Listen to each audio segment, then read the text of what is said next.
Sometimes it happens. Sometimes it happens. Thank you guys all for being here. I'm really so glad that you guys are here. It's good to see you. Good to see some of you again. Everybody smile for me. There we go. I love it. I love it. So one of the things that I've been in ministry for 28-ish years, 28 years. One of the things that I found out, and it's crazy, I don't know how God does this, but every single place that I've been at and ministered at, I have found that there are other people in the community sharing the gospel just like me. Isn't that great? I'm so glad. And I find that often they actually do it better. So at least it feels that way to me. So I always like to take time I love to highlight those ministries that are in the community. Guys, we are not in competition with each other. We're serving the risen Savior together. And so I love taking these Fifth Sundays and just highlighting a local ministry. We've got a friend some of you guys are familiar with here today with us, sharing about the bridge. And I'm really glad about that because this is a really, really neat ministry. I'm glad that they're able to share with us today because some of us may need the services of the bridge. And we might not even be aware of what those services are. So I can't begin to describe all those things. Pastor Larry's going to do that for us. And some of us may be able to help with the services of the bridge. So I want to give you some great opportunities to help serve in the community, to help share the gospel, to share what's going on. And so I've asked Pastor Larry to come up, and I want to say Brother Larry because he's like my brother, but we're in the pulpit. So Pastor Larry, he's going to share with you about the bridge, and I'm going to get out of the way for a little bit.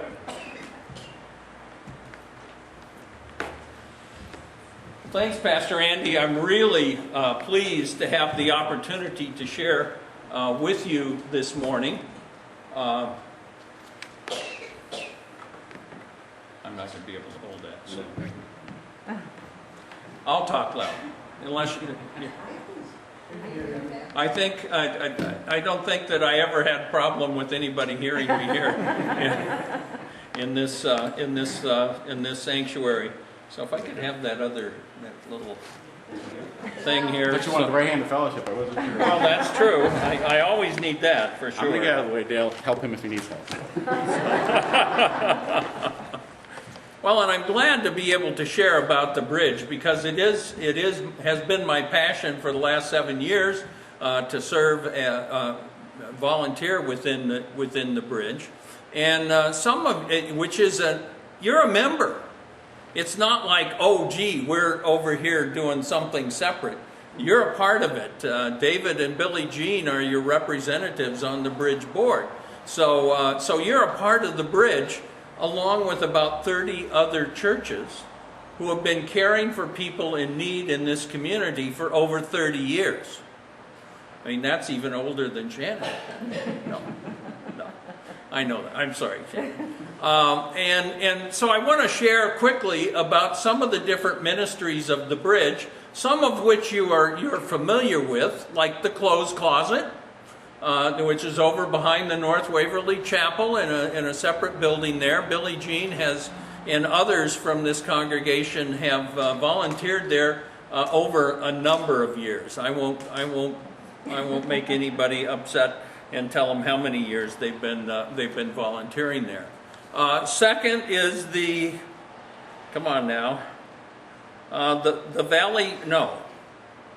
Helping Hands Furniture Ministry, which is located next to Donnie's old home at what was the Quinlan's ballpark, but we now rent that and use that and have furniture and appliances there available to people. I think it was something like 300 and some families were assisted last year. When I forgot to mention about the clothes closet. There are 1,700 to 2,000 piece items given out every month. And when you realize they're only open 4 hours a week, that's a lot of furniture. Then there is the place called the Clearinghouse, and that's where I have that phone there, and I have a computer, and that's how I operate to provide the telephone center of the bridge, to be able to refer people, to be able to get assistance with not only the furniture, but also financial resources for things like security deposit or rent or utility shutoffs and those sorts of things. And again, about 400 people are assisted in that manner every year. Then there's the mobile food pantry, and Claudine and her gang know all about that. They're there every week, every month on the third Wednesday. Claudine takes the inside job of registering people, and the kids have to go outside and help people pack their boxes and carry them to their cars and that sort of stuff. And that's behind the North Waverly Chapel. And we couldn't do it without you guys, so I'm glad you're there. Then there's the Kids at Risk program, which is kind of hidden in that we have a lady who provides things that are needed, that the school nurses, school counselors, teachers recognize there is a need for a student.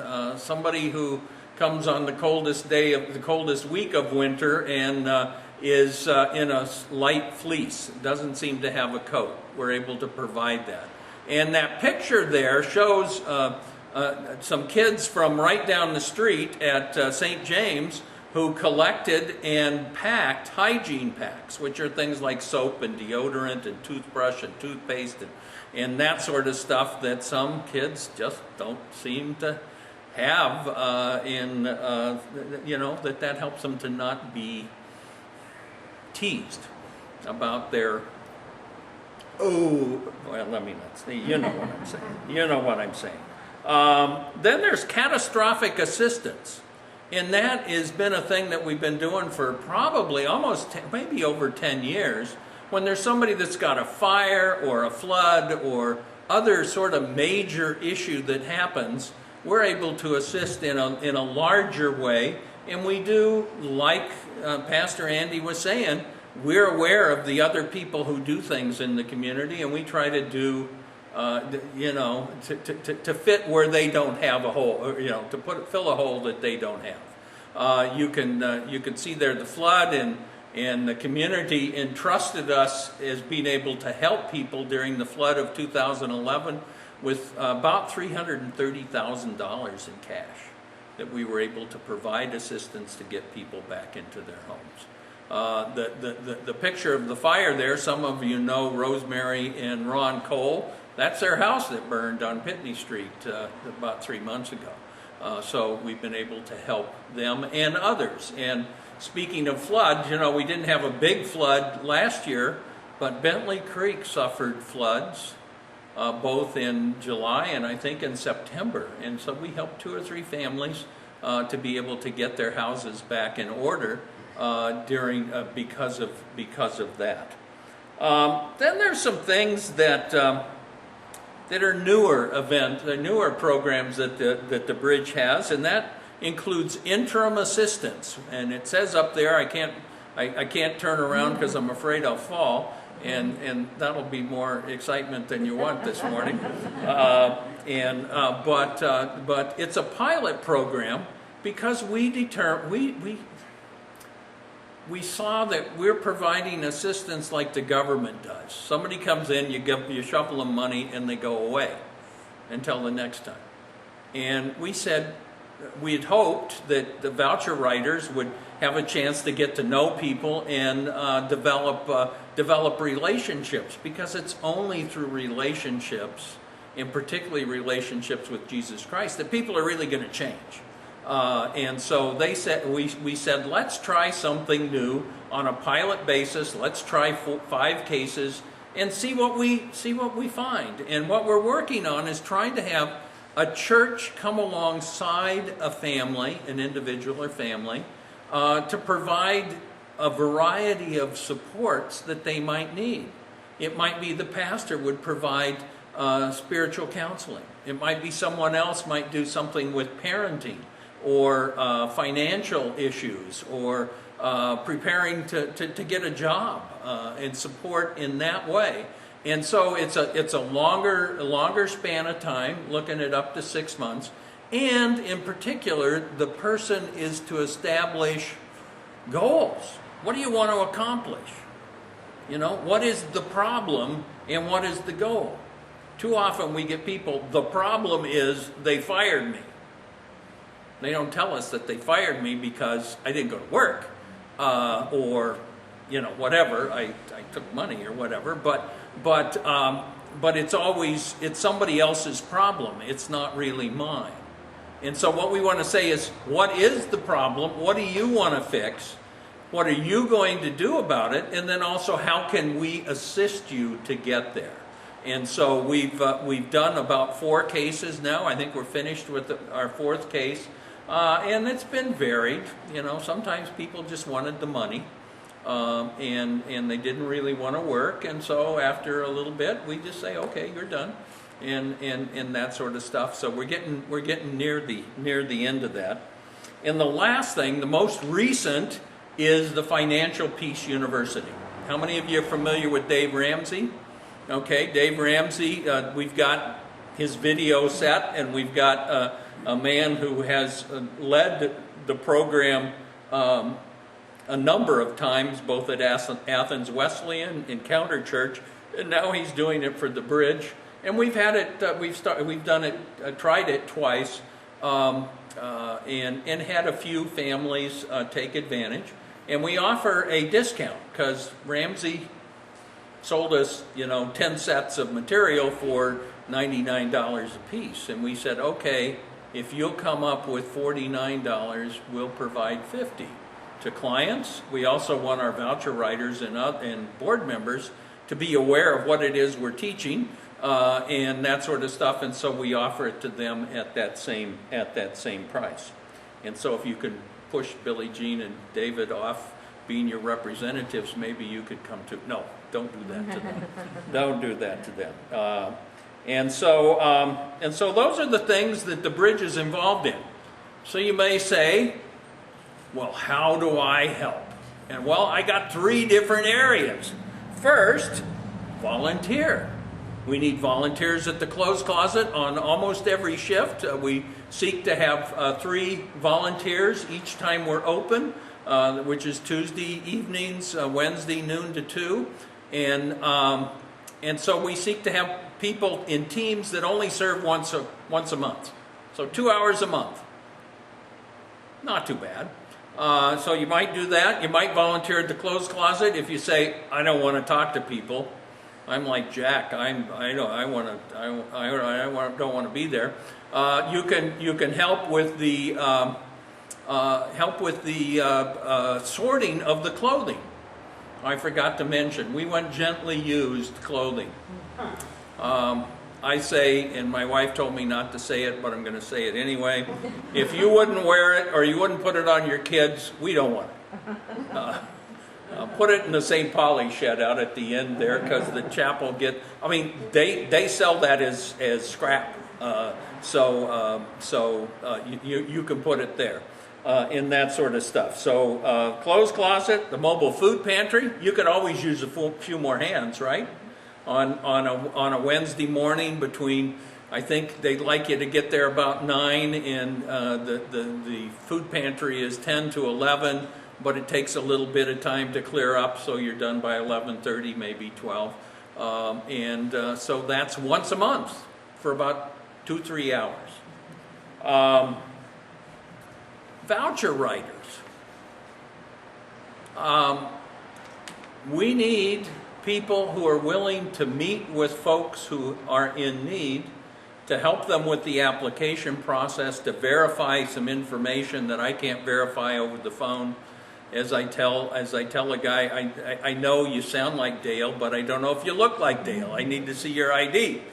We need to verify income. We need to verify their address so that we know that they live in our area, because we only serve Waverly, Sayre, and Athens school districts. So we need to check those things out. So a voucher writer is available, and we have people who seek assistance who are working.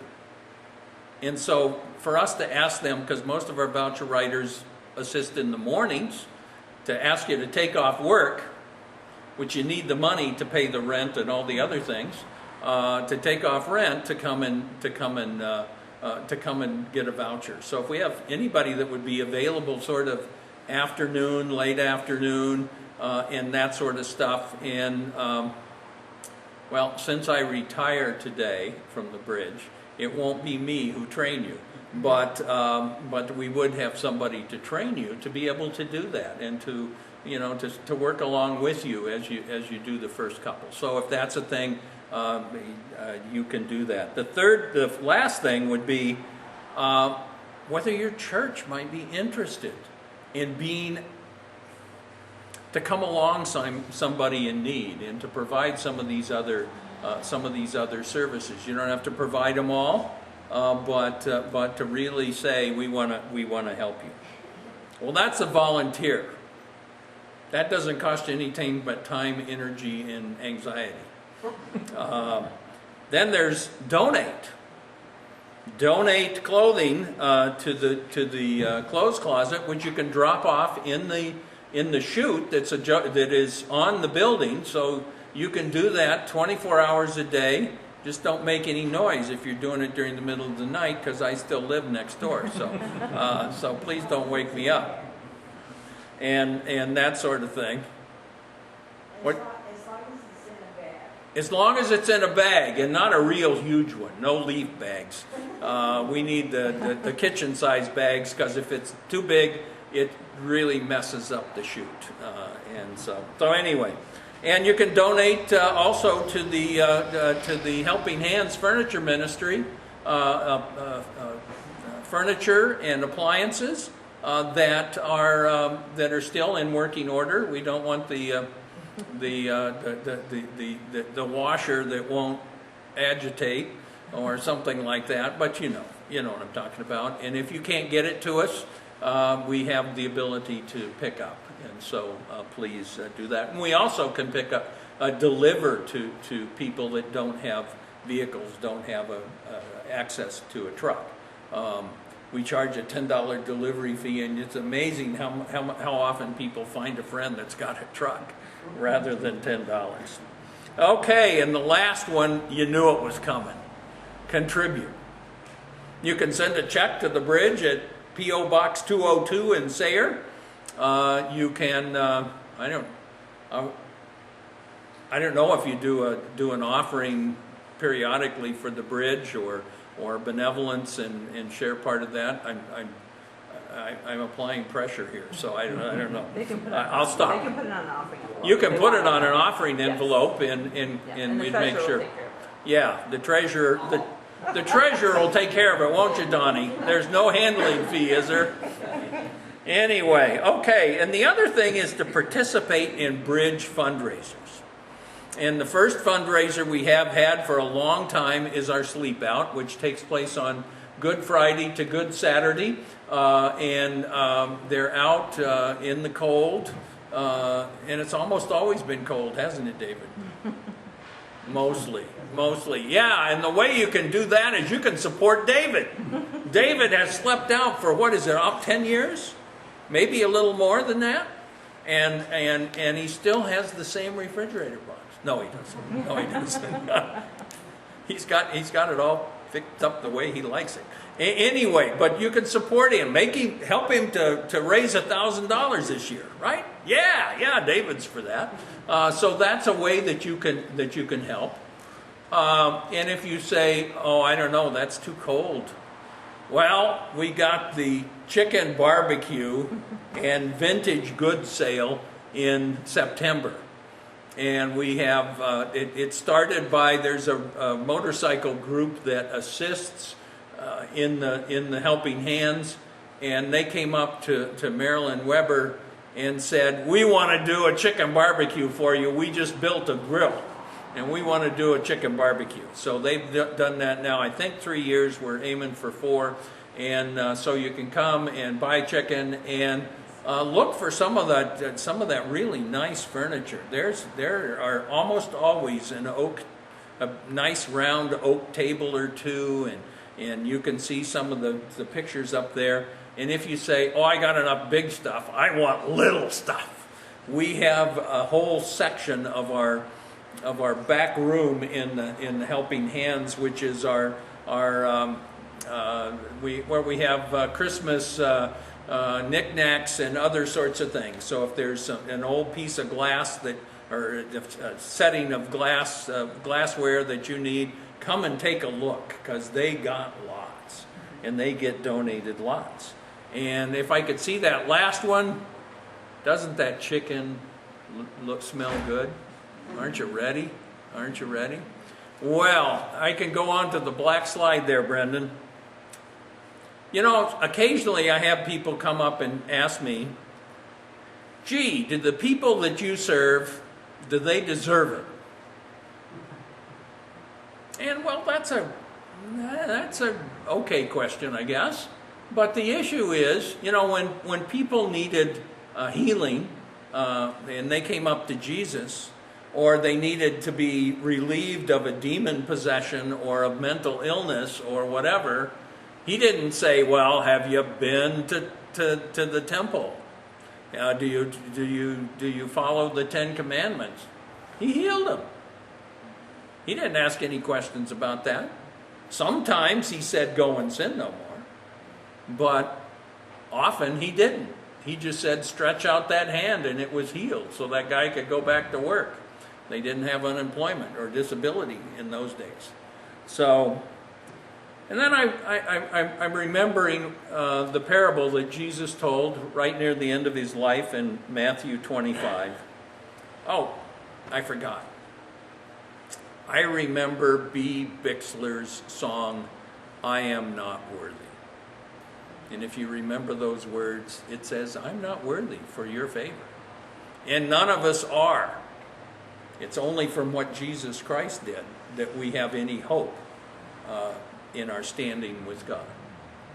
And so Jesus said in Matthew 25, for I was hungry, and you gave me something to eat. I was thirsty, and you gave me something to drink. I was a stranger, and you invited me in. Naked, and you clothed me. I was in prison, and you came to me. I was sick, and you visited me.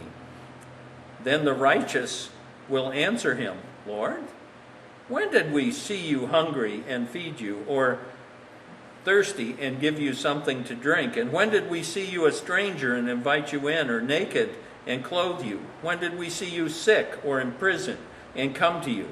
The king will answer and say to them, truly I say to you, to the extent that you did it to one of these brothers of mine, even the least of them, you did it to me.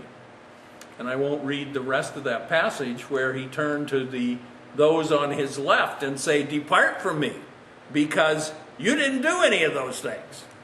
And they answered him the same way. When did we see you hungry and not feed you? And when? And it goes on, and he said, when you didn't do it to the least of these. And that's what the bridge seeks to do, is to assist the least of these. And like all sinners, they make mistakes. They make decisions we don't like, and choose things to do things that we don't like, but we still serve them. Had a Dick friend, some of you know Dick, was president of the bridge for 8-9 years, because we couldn't find anybody to replace him. And he said, you know, I'd rather give something to somebody who didn't deserve it than not give it to someone who does. And so we try to give. And so I thank you, Pastor Andy, for the opportunity to share this morning. And we'll be around for a few minutes after the service if you have any questions. Thank you.